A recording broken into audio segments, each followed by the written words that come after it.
the reason, as I said, I nearly walked away from the family business is because it's now 16 years ago, because my youngest is 16 years of age. So 16 years ago, I came home one day. My wife was pregnant with my youngest daughter. My other daughter was playing on the kitchen floor while we were making dinner. And I said for the first time out loud, I need to leave the family business, because if I don't, my parents will never see their grandkids, because we won't be able to be in the same room as each other, because we were arguing about everything and the I tension get was it. there. But as soon as I actually said that, as soon as I said those words out loud, they've been swirling around in my head for weeks. Every fiber, every cell in my body viscerally reacted. And I said, no, no, no, no, no, that's not what I want. That's the last thing I want. I'm like, I really enjoy what I'm doing. I have this vision, blah, blah, blah. So that's when I started down the road of going, okay, can't be the first person to have this problem. Um, did a lot of reading, did a lot of interviewing, did a lot of trial and error. Obviously, we went back to psychometrics and looking at different things, and then figured out the 5 Ps of successful succession. Now, 16 years later, I've bought both businesses, sold one business. And during COVID, my wife and I sold our house. We renovated my family home, and now we all live together. So we have 3 generations that are living and still kind of board of management working together. And we have Christmas dinner at the same table that I sat at, saying I need to leave the family business. So Wow. so it can work. Welcome to the Value Factory Podcast, brought to you by One Accord. We're all about helping businesses thrive and grow through leadership, strategy, and meaningful impact. Now, whether you're a seasoned executive or just starting out, our goal is to provide insights and inspiration to help you navigate your journey. Thanks for tuning in.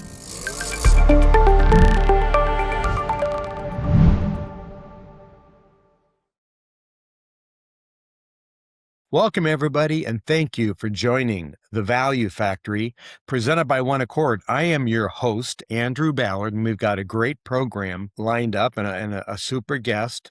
And what we're going to talk about really has to do with family business. And we're going to talk about how you go about growing a family business or making it strong enough to last generations without having it tear apart the family. I know a lot of our audience are in family-owned businesses. So with that tease, I'm going to jump right into our guest, who is Stephen Shortt. And you're joining us from Dublin. Is that correct? That's right. I'm in Dublin in Ireland, which, as we know, is the center of the world. Of course. Absolutely. In so many positive ways. One of the ways I can think of is Rory McIlroy. Who doesn't love Rory McIlroy? And if you don't know who that is, I don't even know why you're on this podcast. Okay. So here we go. I'm being a little silly. So Stephen is a family business facilitator. He's a global keynote. And I know that because we have had several meetings and he's been, in fact, I think we had one meeting where were you in Budapest? I was in Budapest a couple of weeks ago, and Sri Lanka just before that, Vienna last week. So yeah. Jet setting all over the world as a keynote speaker. He's also an author, and I want to talk a little bit more about your book as we get into this. And the book is dedicated to helping people, teams, and family enterprises prepare for the future of work. As the CEO of both CareerFit and Talent Select, Stephen blends psychometric insights with strategic frameworks to help individuals discover fulfilling careers and organizations hire and develop the right people for the right roles. And, I've never forgotten the book Good to Great with Jim Collins. And I don't know, I think it's chapter 3. You got to get the right people on the bus. You got to get the right people in the right seats on the bus. And you got to get the wrong people out of the bus. Kind of like I just about did with our audience talking about Mr. McElroy. Anyway, so really excited about that. I got to start. Well, first of all, is there anything about the short introduction that I just gave our audience? Do you have anything else you'd like to add? No, I mean, look, I have a lot of things I'm interested in. But I think because we're talking about family businesses, I think that's the most succinct. Maybe just a little bit about my background. I've grown up in 2 family businesses.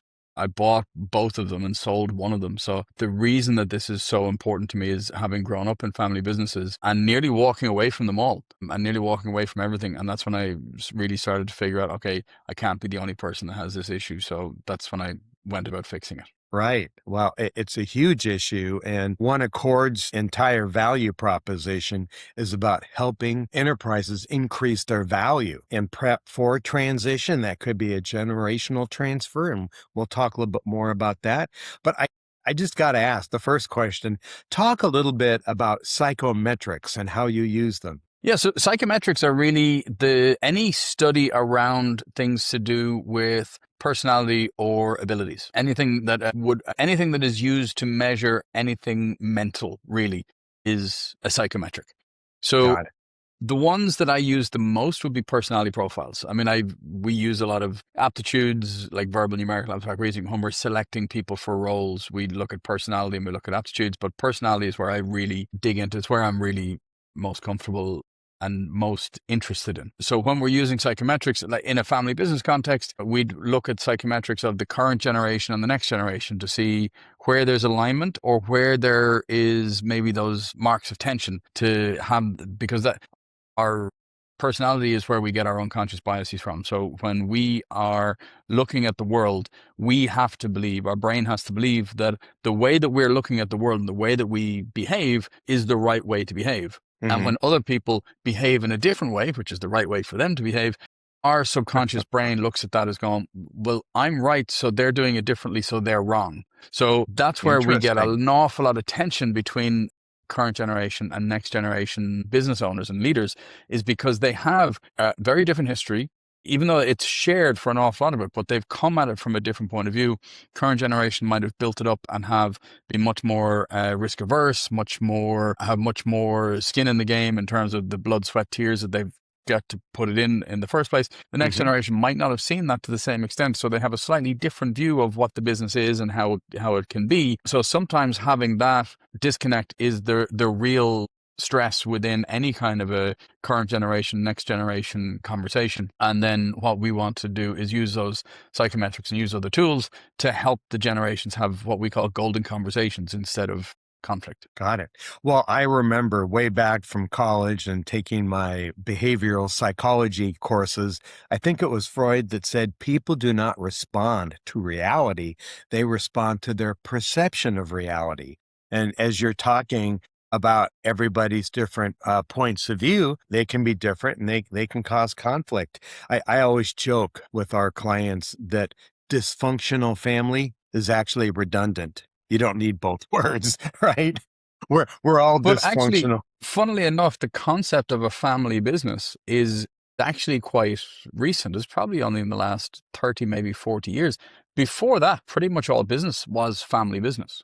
So it's only probably since I suppose the 80s, maybe the 70s and the 80s, when we started to get these enormous organizations in the US and Asia and places like that, that it maybe spread beyond the family or the family having the control and ownership of it. So then the term family business came to mean smaller or more values-based or more long-term thinking in terms of a business.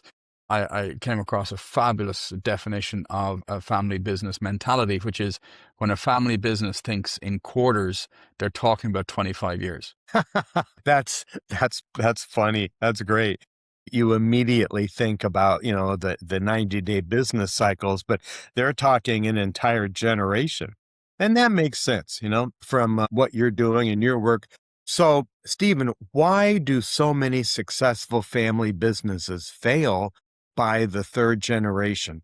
What's going on that's different between first and second when you're looking at the third generation taking over? So what in my experience working with an awful lot of clients, the difference between first and second generation largely is because there isn't alignment on the fundamentals of what's the purpose of the business and what are we doing. Then by the time it gets to, if you're able to get it to this beyond the second generation to the third generation, a lot of the time the third generation, the fourth generation, because the company has gotten so big and it's been around for so long, they tend to be less hands-on in the operations of the business and more in the board level and maybe just coming in at upper management at an early age, having done lots of MBAs and things like that.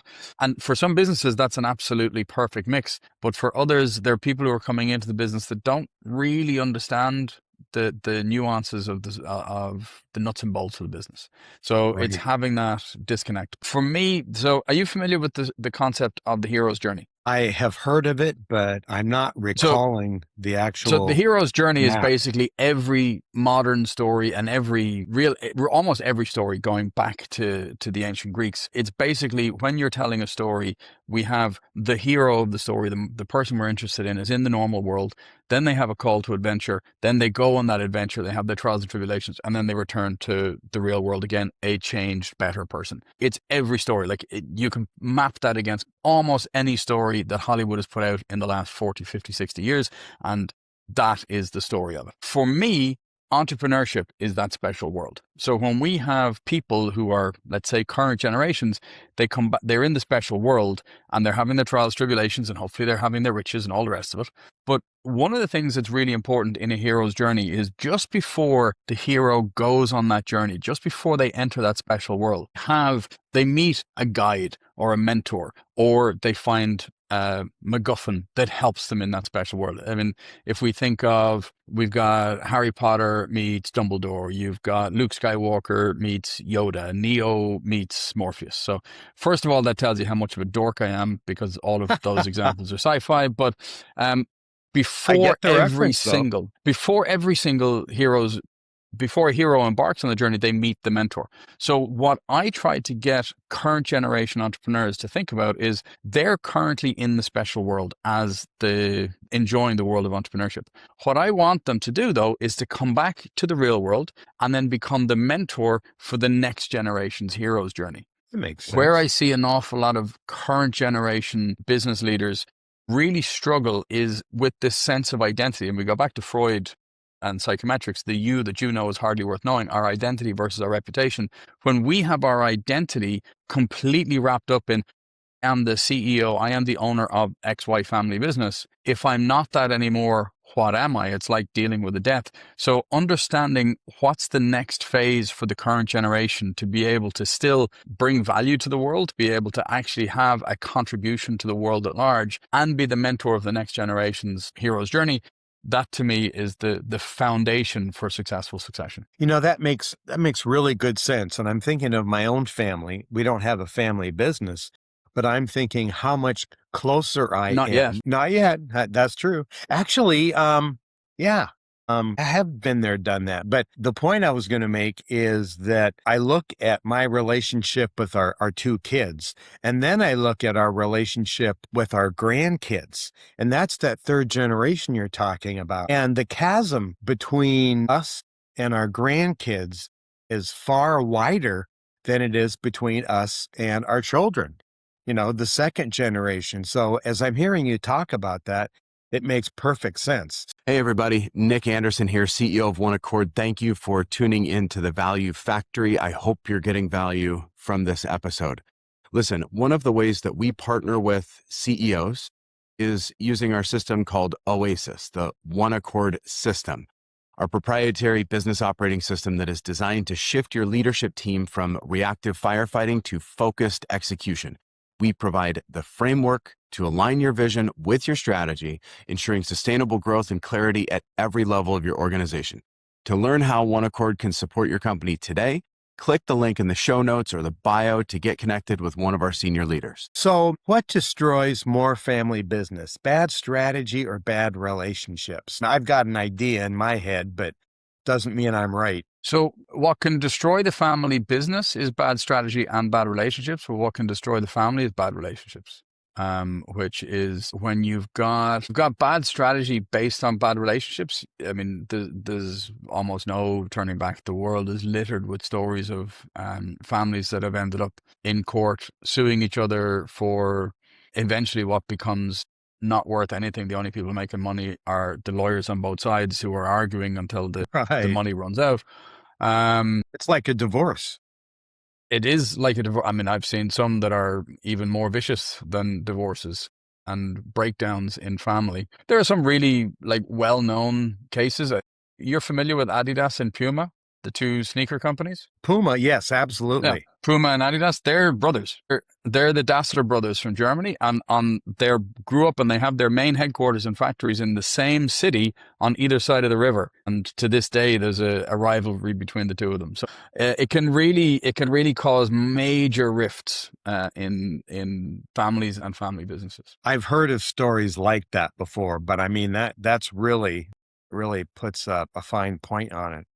Yeah, but there's another analogy that is not necessarily associated to family business, but in terms of any business, and we're kind of differentiating between strategy and team. And what I've come to learn is that a bad strategy can survive a great team.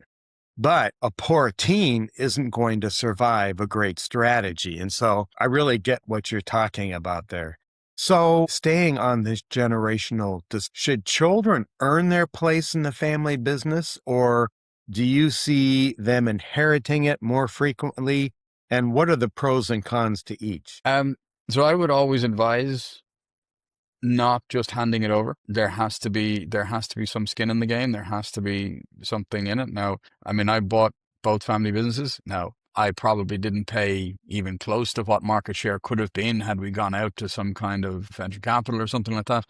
But there was an investment from me over time. I've seen real disaster cases where people have come in, they leave college, and just because they have an Instagram account, okay, you're our new marketing director, for example, and they just come in at a high level. They don't understand things. So there's two ways when you're talking about bringing in the next generation, there's two ways that I see as best practice. One is they start as low as possible and work their way up. As they're working their way up, they're obviously going to be getting extra training and coaching that maybe other people aren't going to get access to because their family and ultimately the business is ideally going to be going to them, or they're going to benefit from it in some way. But if they don't want to do that, or if they want to have some other sense of maybe adventure or accomplishment, they need to go out and work in a company that is comparable, maybe not a competition, but comparable in either size or dynamic or something like that, and earn their way up there. And then they can transfer across the family business at around the same level. So if you want to be a marketing director for your family business, you got to find another business which is comparable and then work your way up to learn what you need to learn to be the managing director or about to be managing or marketing director there to come across. Yeah, that makes great sense. So there's a concept in the ancient Irish Celts had this between the clans. It was called fosterage, where teenagers from the age of about maybe 12, 13 to 17, 18, they would be sent away from their clan to go live in a neighboring friendly clan. And that clan would be responsible for teaching that young adult law, hunting, farming, killing, laws, all of this kind of stuff. And they would be responsible for teaching them. So they would know the basics from their own clan, then they would go and learn in that clan and then return to their own clan with that knowledge and obviously with those strong relationships. I was men and women, so everybody was engaged in that. It was called fosterage. Now, I came across that when my own eldest daughter was about 15 years of age. I was like, I kind of understand the concept of sending my teenager away for a while. But the idea is to really have that rounded knowledge. So it's not just siloed of this is what I know, so therefore this is what always will be. And having that knowledge and being able to share that knowledge so everybody gets better. And I think that's a really, really interesting thing. And I think it's something that's incredibly important in a family business context as well. If you just spend your time in the one place, it's difficult to have access to outside knowledge and to learn from others. Yeah, no, I can completely get that. I'm thinking of my own journey as a young employee, kind of growing up into, the executive ranks, et cetera. And I'm assuming that most family businesses, and correct me if I'm wrong, have non-family members as part of the team. I mean, unless you're from the TV show Dallas, your family isn't going to be big enough, or Dynasty, or one of these 80s shows. Your family's not going to be big enough to have just family members. And then how lucky you're going to be that Cousin Vinny is a perfect marketing manager and Auntie Mary is a phenomenal accounts manager. So, of course, there are going to be people that you're bringing in, outsiders into the tent. Right. So to speak. And how do you manage those people? Because there is a slightly different dynamic in a family business when there are family members working together. There's some stuff I haven't done an awful lot of work, but I think that there is a body of work for me to do with the non-family member executives in family businesses to really see where they fit in. They tend to stay long-term because there tends to be a longer vision rather than just look at the quarters that we talked about. Mm-hmm. Excuse me. But there is a slightly different dynamic, I suppose, because there comes a point in any family business when if you're not a family member, there's only so high you can go unless the family decides, okay, we're going to turn this into a traditional corporate and we have management buy-in and all the rest of it. But normally in smaller family businesses, that doesn't happen. Right. And I asked that question kind of tying it into your suggestion that the family members either work for a comparable company to get that, different clan experience, as you put it, and then come back and work their way up through the family business operation. And I think when they do that, not only do they learn more and maybe are able to temper their ego a bit, but I think that that's not always a given, but okay, yeah. Well, it just, I'm an optimist. What can I say? Yeah. But the idea even if it doesn't temper the ego, hopefully it knocks a bit of the edge off them. There you go. But I would think that they would probably gain more respect from not only family members, but non-family members having climbed through the ranks. Absolutely. As opposed to be given the silver spoon and really not earned anything. That makes a lot of sense. So why do, kind of this generational transfer, looking at siblings, which I'm guessing in this context would be the second generation, why do siblings who grew up together in the same household see the business so differently? Again, we come back to that all-encompassing personality. So depends. So to put it, the first bit in context, one of the things that I see sometimes is that family members, current generation, go, oh, my kids don't want to join the business. And one of the reasons for that, when we actually dig into it, is if you're coming home, you're the current generation owner of the business, you're coming home and you don't have some kind of a networking or support network where you can actually share your kind of 5-10%, where you can actually vent and get that mastermind type environment. You're coming home to your dinner table and you're venting to your family, that stupid employee, this vendor or this supplier was driving me crazy. And all that your kids hear at the dinner table is, this place sounds like hell on earth. Why would I even think about going there? Why do I want to sign up for that? Absolutely. But then what happens a lot of the time is the next generation might be like 17, 18, and they're too old for summer camps. They're not old enough to be going out working full time. And they just decide, I'm going to lounge around for the summer. And the family member goes, no chance you're coming in, you're working in the office. And then when they come into the office, they start to find parts of the business that they go, actually, I really like marketing, or, this dealing with the customers is actually kind of fun. So they start to see a different element of it. So it depends, first of all, on the messaging that's coming home. So if you have kids that are at the dinner table and all they hear is doom and gloom in the business, they're going to go, I'm getting a safe job somewhere else. But you also then have, and I worked with a client recently where he is almost the quintessential CEO out there hustling, glad handing, making deals, meeting people, like real showman kind of thing. But his son is not that. His son is a very process-minded, very not shy, but like, I don't believe in introvert versus extrovert thing, but he's very happy on his own. He does his thing. He's process-oriented. He's not all that interested in being surrounded by people all the time. So what we've done, so the son is kind of joining the family business. He's working part-time. He's still in university. But if the son wants to join the family business, he will join in a couple of years' time as the COO once he's gone and done stuff elsewhere. And they're going to hire in a hired gun as the CEO. And the CEO's job is going to be, you're going to take us from, I think it's like 4.5 to like 12 million or something, like whatever is the metric, to grow your business from that, with the son side by side doing all the process, being the COO.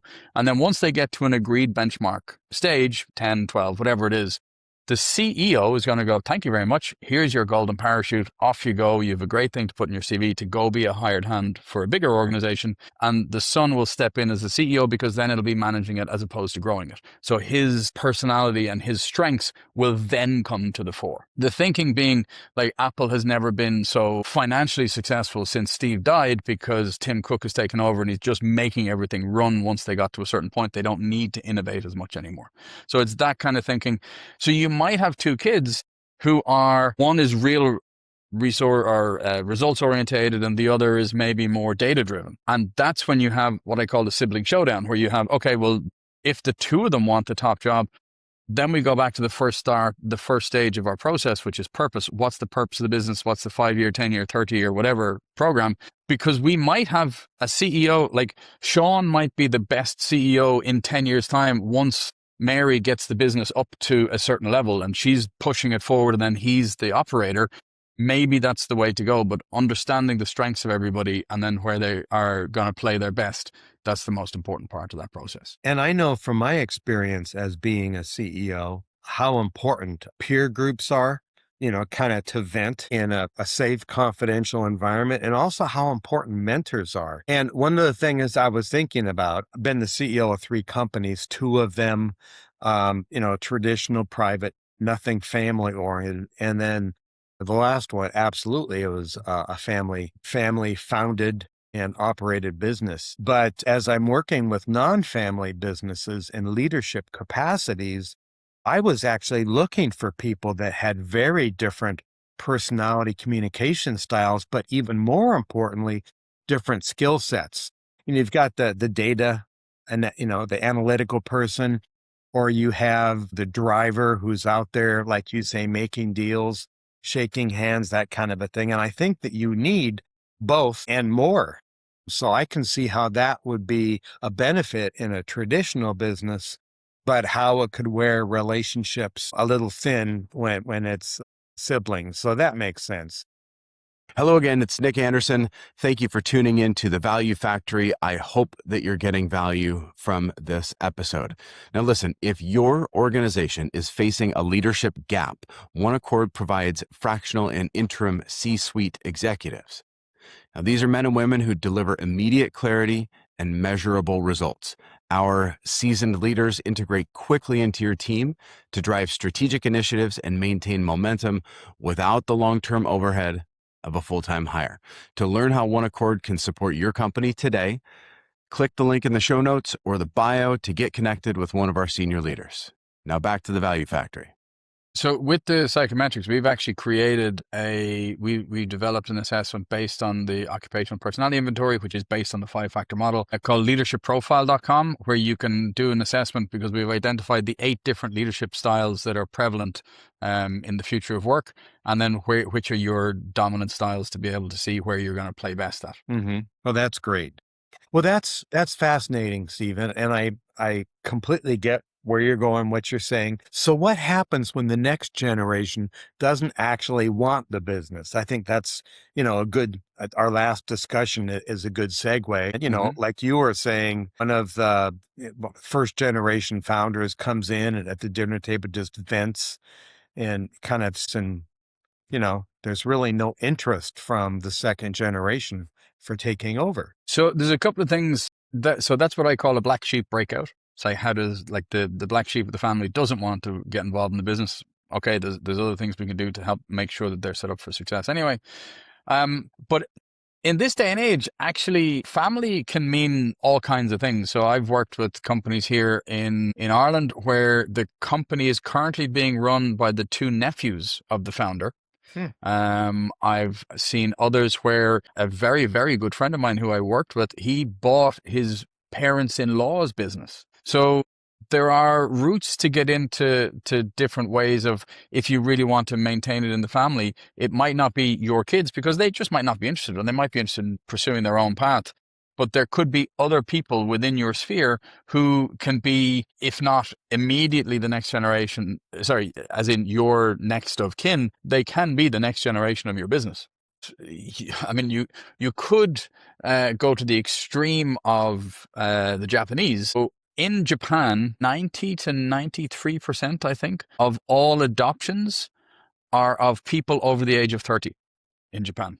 Because My family goodness. businesses, if they don't have somebody who is a natural successor, which has the skills for their own family business, they will go out, they will find a competent and potential future CEO of the business, and they will adopt him or her into the family so as it's a family business and they take over the organization. That's fascinating. And I'm kind of curious. One of the things that I thought of as you were sharing, bringing somebody from outside of the family, I can see, and I'd love to get your perspective on this, how you've got the core family and there's going to be a generational transfer. But the first generation, the founder realizes that maybe his or her children are not capable of running a business from a leadership perspective. They just don't have the management or leadership skills. And then if you're Or smart, you're going to interest. go outside of the family and bring someone qualified in. And I could see how that could ruffle some feathers. So yes, it can ruffle some feathers, but again, we go back to, so there's 5 stages of successful succession. So there's the 5 Ps, and the very first step is the purpose. What's the purpose? Where are we going? Because once we're aligned on that purpose, then it's the pick. And if we can really sit down with our next generation and go, look, this is a very complex organization that requires 18-hour days, 6 days a week. You don't get holidays, you don't get this, you don't get that, but you get to do this, you get to run this. Your kids might be looking at it going, forget that. Right. I'm just going to sit on the board. And then there is a conversation we have. But once everybody is clear on where we're going and who we need, what type of person, not a name, but what is the personality, what's the profile of the person that we need, then do we have that in-house that we can bring successfully to see this is where we want to go? Or do we need to bring somebody in from outside? Do the 5 Ps come from your Happy People project, or is that a different body of work? That's a different thing. So Happy People Project is to live your life by design, whether you're in a family business or not. The 5 Ps of successful succession are the things that I discovered through my research and figuring out. So the reason, as I said, I nearly walked away from the family business is because it's now 16 years ago, because my youngest is 16 years of age. So 16 years ago, I came home one day, my wife was pregnant with my youngest daughter. My elder daughter was playing on the kitchen floor while we were making dinner. And I said for the first time out loud, I need to leave the family business, because if I don't, my parents will never see their grandkids, because we won't be able to be in the same room as each other, because we were arguing about everything and the tension was there. But as soon as I actually said that, as soon as I said those words out loud, they've been swirling around in my head for weeks. Every fiber, every cell in my body viscerally reacted. And I said, no, that's not what I want. That's the last thing I want. I'm like, I really enjoy what I'm doing. I have this vision, blah, blah, blah. So that's when I started down the road of going, okay, can't be the first person to have this problem. Did a lot of reading, did a lot of interviewing, did a lot of trial and error. Obviously, we went back to Psychometrics and looking at different things, and then figured out the 5 Ps of successful succession.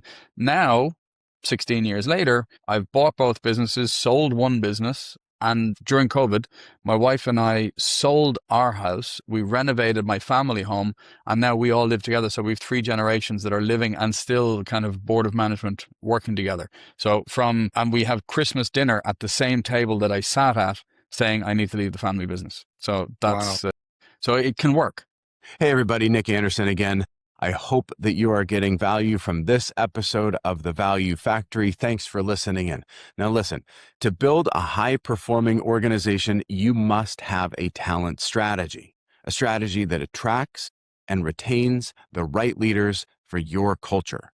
Now at One Accord, we help you reduce turnover and align your team's capabilities with your long-term growth goals to ensure that your vision is carried forward effectively. To learn how One Accord can support your company today, click the link in the show notes or our bio and get connected to one of our senior leaders. Now back to the show. So the 5 Ps, just very quickly for people to get their head around. I was just going to ask. So the first is purpose. Purpose. What are we here to do? Like, what's the 5-year to 30-year purpose of the business?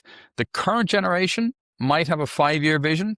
The next generation might have a 30-year vision, but we need to get those aligned at least for the first couple of years so as we're rowing in the same direction. Once we're clear on the purpose, where we're going, then it's the pick. Who is the right person? What are we looking for? What's the right personality profile? What's the right skill set? What's the right interest level to be able to bring us to that? And remember, it doesn't have to be forever. It can be for the next 10 years or 15 years with the idea that we're going to change at that point, and so long as we're clear on that. The third step then is the longest step. That's prepare.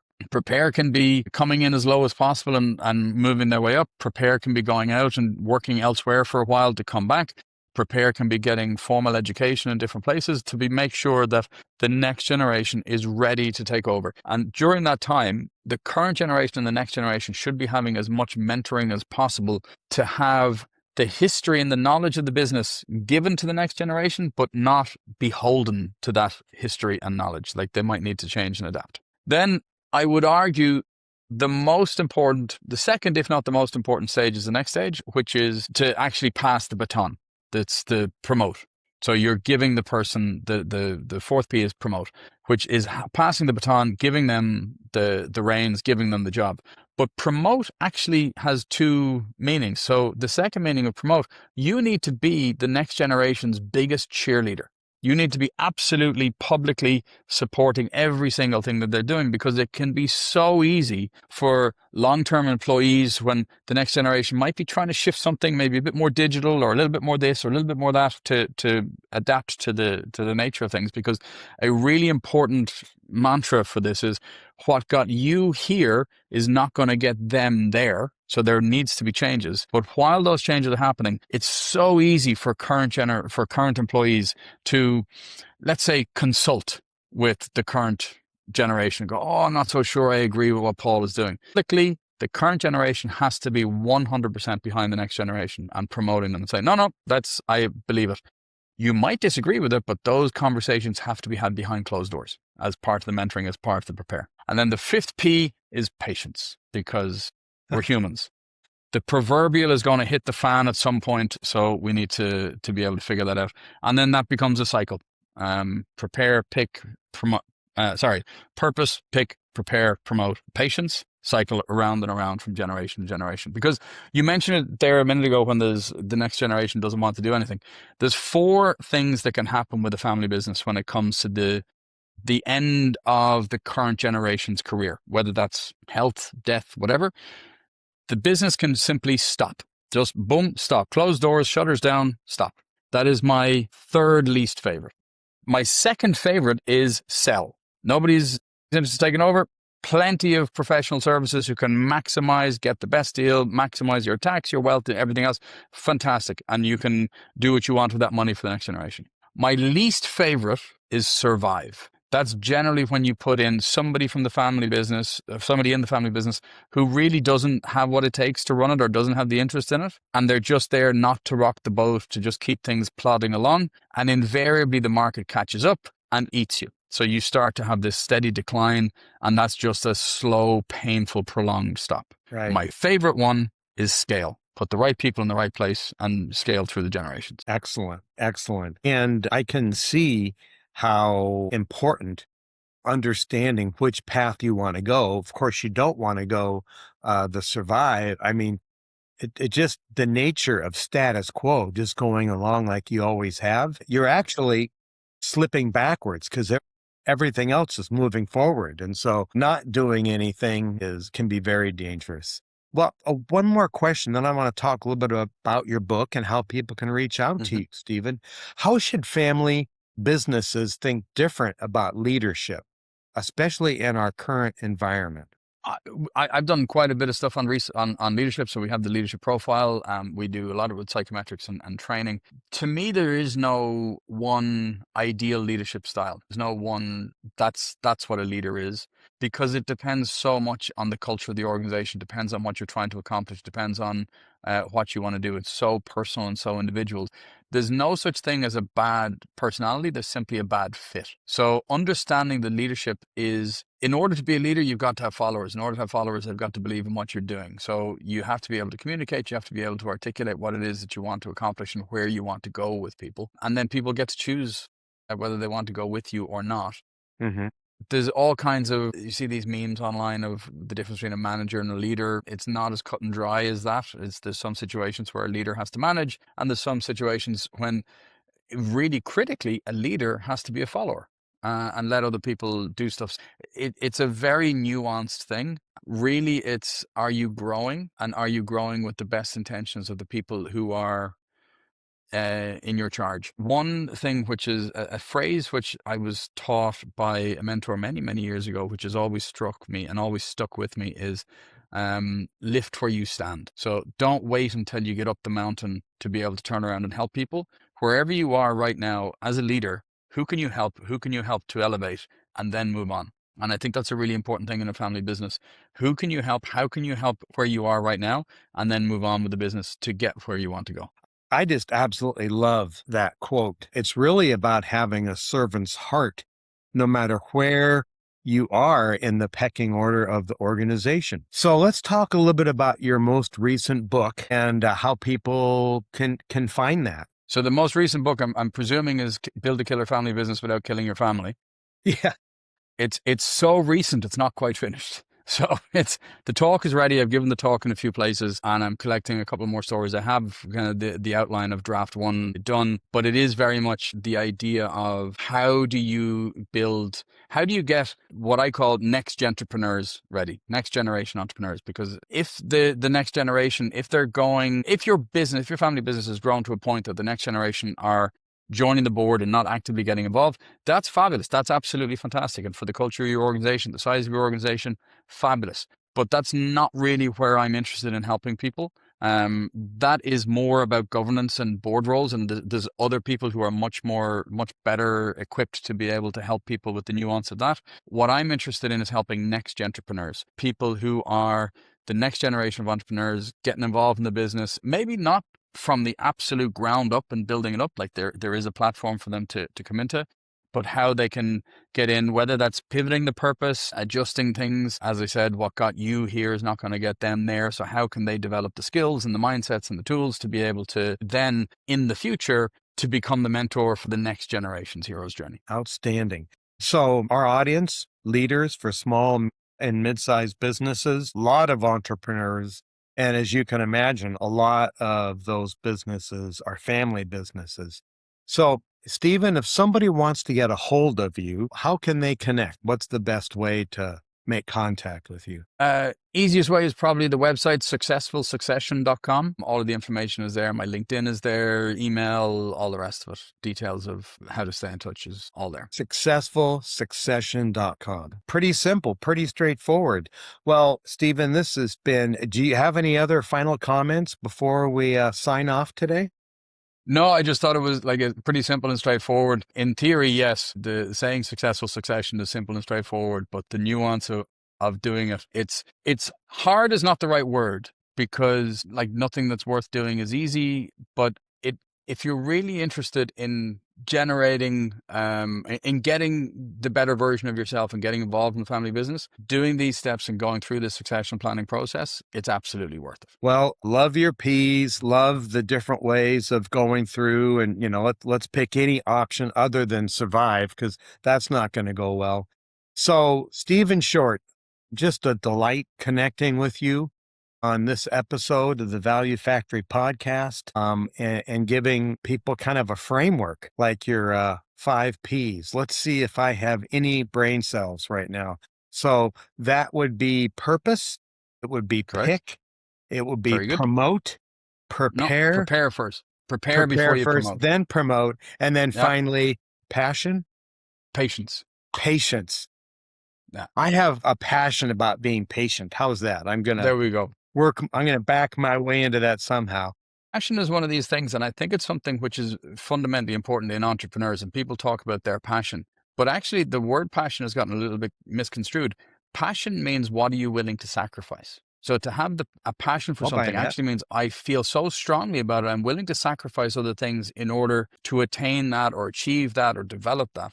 So if you have a passion for family business, and I do have a passion for family business because I do a lot to help people to have successful family businesses. So I do have a passion, but it's not just, we do career guidance. You mentioned some of the other businesses. I always tell people, just follow your passion, understand what it is about that you're interested in, because that gives you the direction that you should be taking. Well, again, thank you, Stephen Shortt. a family business facilitator, global keynote speaker, author, and just really dedicated to helping family enterprises prepare for the future, which is a moving target for sure. So, to our audience, thank you for joining another episode of The Value Factory presented by One Accord. I'm your host, Andrew Ballard, thanking you for joining us. Have a great day and let's grow. Goodbye, everybody.